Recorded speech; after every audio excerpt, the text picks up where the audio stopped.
Hey everybody, Zee Garcia here, and today is time to wrap up Magic School, see if we can pass our final exams in this bingo-like card game called Via Magica.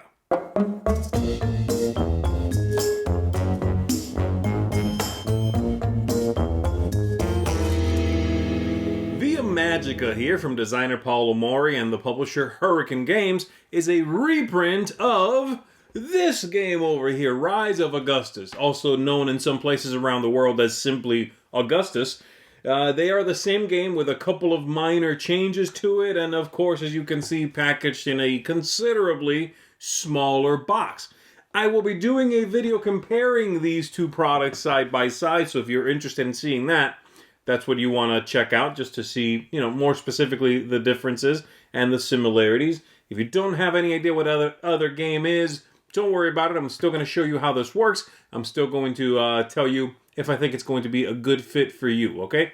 So let's go ahead and cut to the table. Let me show you how it works. I'll see you on the other side. Here's what the game might look like set up, in this case for 2 players. Each player is going to be dealt 6 cards from the main deck here.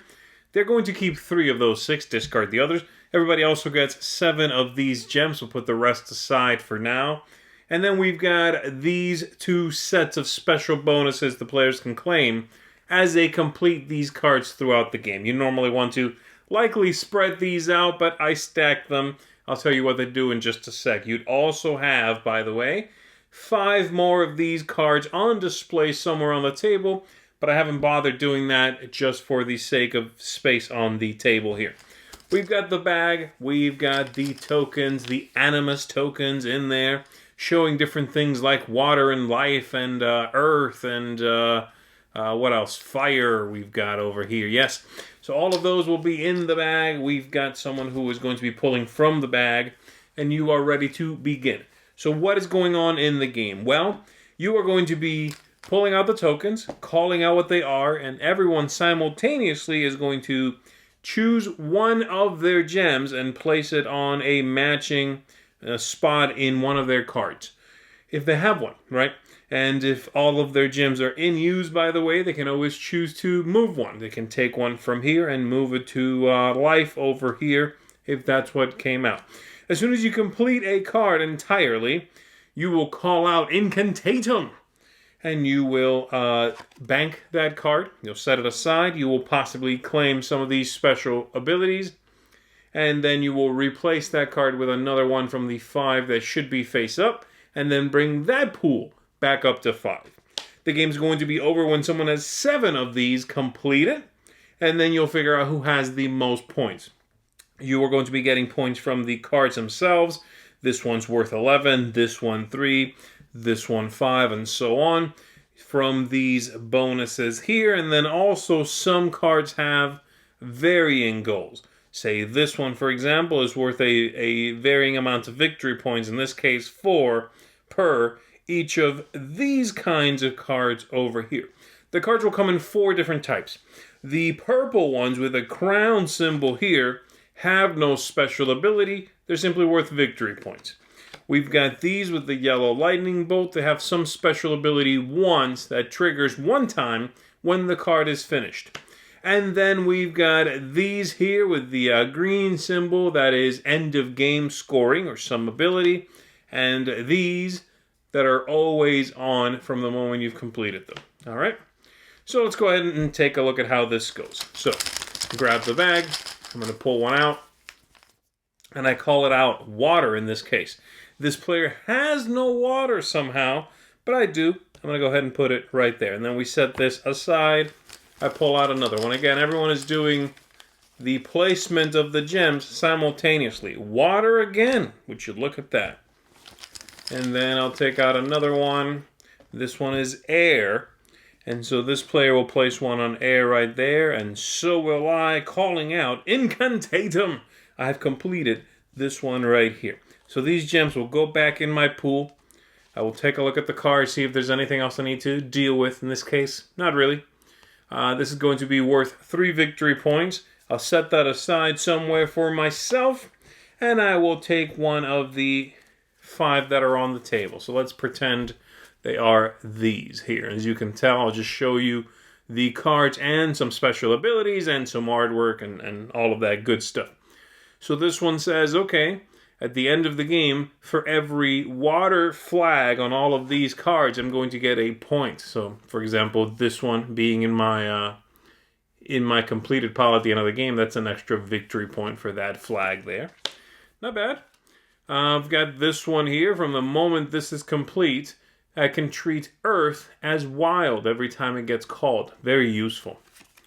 I've got this one, same thing for Shadow, which is very rare, by the way, and how rare is easy to find out because every player has one of these that lets you know how many of each kind are in the bag. So we've got that one, and then I've got this one here. Every kind of card of that type will be worth 2 victory points to me with this one, and every Shadow flag would be worth 4 points with this one. Well, I don't have any Shadow flags yet. I like the idea of Earth being wild, so I think I'm going to go with this one, all right? And then I'll put that there. We flip over a new one. We add it to the supply. You do have to make sure that you do not take the same card twice. Every card has, I want to say 2 copies, possibly more than 2 in the deck. I forget, but you cannot have repeats, is the thing, all right? And then we continue. And we continue doing this until someone pulls out a wild. People can mark whatever they want, and then these all get thrown back into the bag. Now, if 2 cards are finished at the same time, it's simply whoever said incantatem first is whoever is the person that gets to resolve all of these things before everyone else, all right? So that's how that's going to work out. Now, let's take a look at these over here. As soon as a player completes their second card, they have an opportunity to bank this one here, which is going to be worth 2 victory points. And that'll be it for that. But if they choose not to do it, then they might be able to take one of these later. Because you see, from this entire line here, you can only have at most one of them. So as soon as I achieve 2 cards, I could take this. Or I can wait on that, and as soon as I achieve 3 cards, which is 1 per star here, I could take this one for 4 points. But if when I get to 3 cards I pass on that, maybe I'll wait till I get 4 cards. However, if somebody gets to 4 cards before me and they bank this, and I already passed on the 3, then I better make it to 5 cards before anybody else and take that, or I might have given up my one opportunity to make some points from this stack. So there you go. It's do it now for whatever the value is that you just achieved, or don't do it now, pass on that opportunity forever, and hope to get to another one before anybody else and choose to bank that and make those points. The other stack is a little different. These are not really related. You could technically get all of these, okay? And they are very simple. As soon as someone has 3 of the lightning type of cards, you can get this one. Same thing for the purple. Same thing for the green. Same thing for the blue. And as you can see, the victory point values do change. And then there's also one that is as soon as you have 1 of each. Okay? So there you go.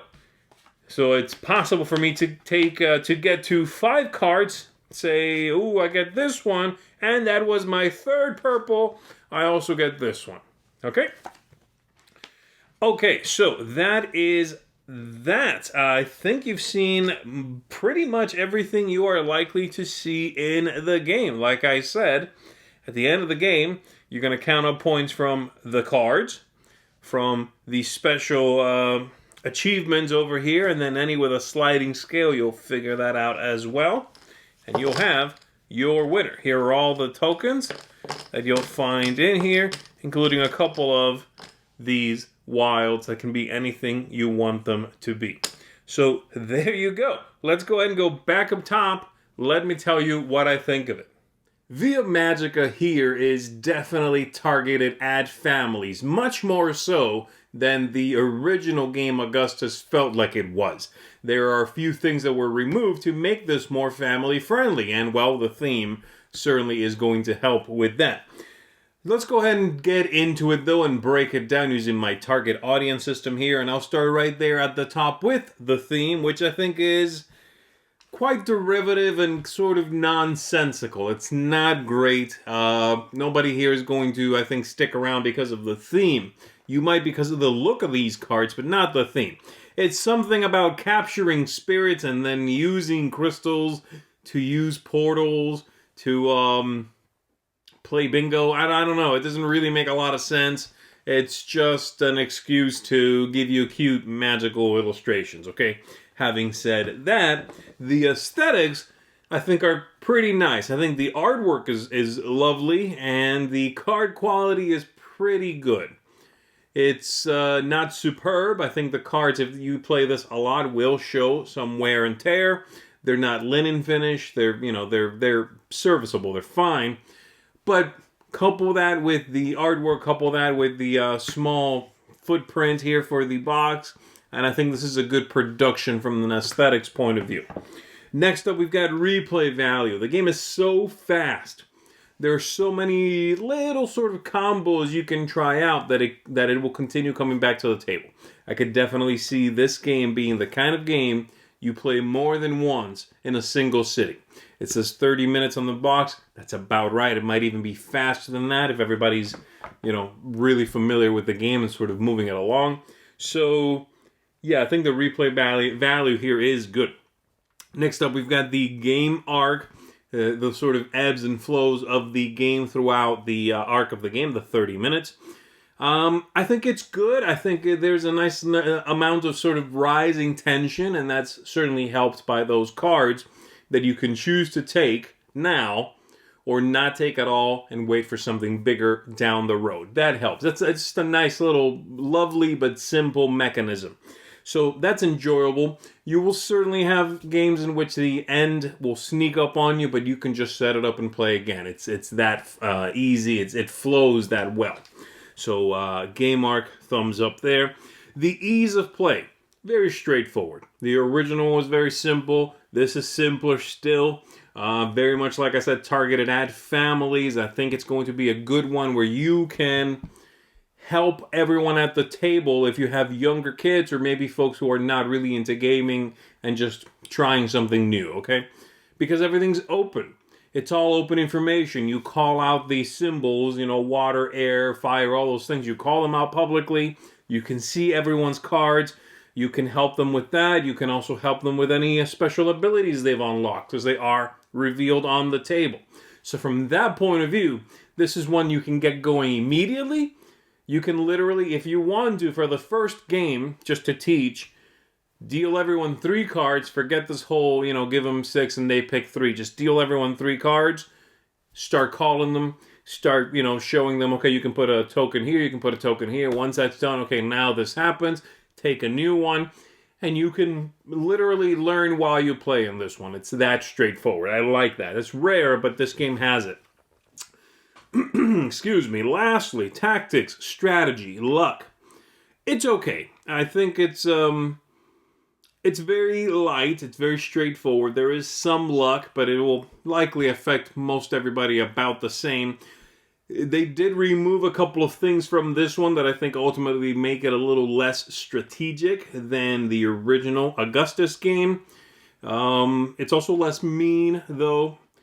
There's one main thing, which is when you complete a card in this one, you have to shout something in the game, right? Incantatum.